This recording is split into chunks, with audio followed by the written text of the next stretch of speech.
हे friends, तो गर्मी बढ़ने लगी है। धूप बहुत ज़्यादा तेज़ होती जा रही है।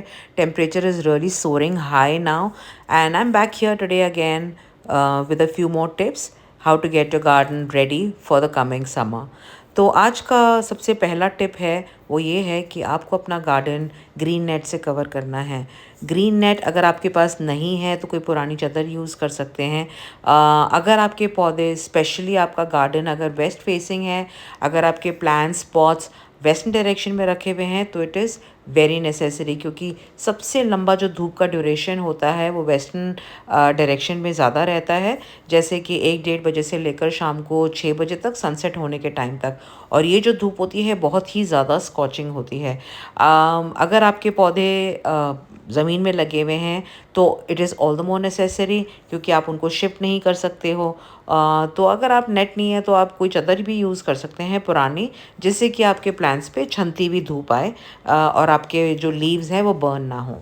इसके बाद जो टिप है वो ये है कि आपके जो डेलिकेट प्लांट्स हैं जैसे कोलियस हो गए या सक्यूलेंट्स हो गए, इनको डायरेक्ट सनलाइट में से मूव करके शेडेड एरिया में शिफ्ट करना या सेमी शेडेड एरिया में, क्योंकि ये भी बहुत ज़्यादा डायरेक्ट सनलाइट को टॉलरेट नहीं कर पाएंगे और मर सकते हैं। इसके बाद जो टिप मैं आपको आपके साथ शेयर करना चाह रही हूँ वो है mulching. Mulching is a very very important part. Mulch का मतलब होता है कि जो आपका टॉप सॉइल है पौधों का, उसको किसी भी चीज़ से कवर करना ताकि जो उसमें नमी है, वाटर है, ह्यूमिडिटी है, वो इवेपोरेट ना हो और उसमें ह्यूमिडिटी मेंटेन रहे, बनी रहे, ताकि आपका पौधा दिन भर गर्मी को फेस कर सके। अब मल्च करने के काफ़ी सारे तरीके होते हैं। मैं नॉर्मली ग्राउंड कवर यूज़ करती हूँ। जैसे यहाँ पर ये टर्टल वाइन है।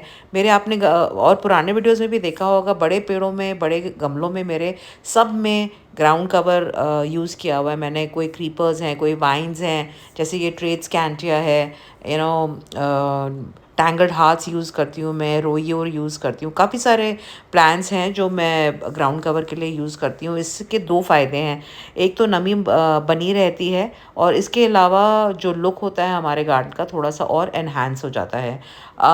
वैसे इसके अलावा अगर आप और यूज़ करना चाहें तो ड्राइड लीव्स हैं, जैसे अब अरे हमारे गार्डन में काफ़ी सारी लीव्स रोज़ निकल जाती हैं सूखी हुई, उनसे हम कवर कर सकते हैं। नहीं तो ईंट के टुकड़ों से भी कवर कर सकते हैं, कोयले के टुकड़ों से कवर कर सकते हैं, नहीं तो जो बोरी होती है टाट की उसको काट कर उसको भी यूज़ कर सकते हैं। Next step is grouping. Grouping your plants is a very essential part of getting your plants or garden summer ready. इसमें क्या करना है आपको, जो आपके जितने भी आपके पास पॉट्स हैं उनको आपको एक साथ ग्रुप फॉर्म करके और रखना है, एक दूसरे के पास पास। छोटे छोटे ग्रुप्स भी बना सकते हैं, जितने depending on how many pots you have. Like normally आपने देखा होगा मेरे पुराने वीडियोस में जो मैं कॉर्नर्स क्रिएट करती हूँ, उसमें हम पॉट्स को ग्रुप में ही रखते हैं, अलग अलग डिफरेंट हाइट्स पर। इसमें अगर आप हाइट्स भी नहीं देना चाहते हैं तो आप एकदम इकट्ठा करके उनको पॉट्स को रख दें, ताकि इससे क्या होगा कि आपके पौधों में नमी बनी रहेगी और एक दूसरे की जो ठंडक होगी उससे पौधा गर्मी को फेस करने के लिए रेडी हो जाएगा। अगर आपका भी मेरी तरह टेरेस गार्डन है तो आपको पता होगा कि ज़मीन से भी बहुत हीट निकलती है जो पौधों को नीचे से गर्म करती है, तो आपको अपने पॉट्स को इस तरह से थोड़ा सा लिफ्ट करके रखना पड़ेगा। इसके अलावा जो ट्रेज़ हैं आपकी, उनमें भी आप सॉइल को स्फैग्नम मॉस से कवर करके रख सकते हैं, जिससे कि उसमें मॉइस्चर थोड़ा सा रिटेन रहे। Last but not the least, there is one more essential point is to maintain the humidity level in our garden. और ये हम कर सकते हैं जगह जगह पानी भर के रख कर।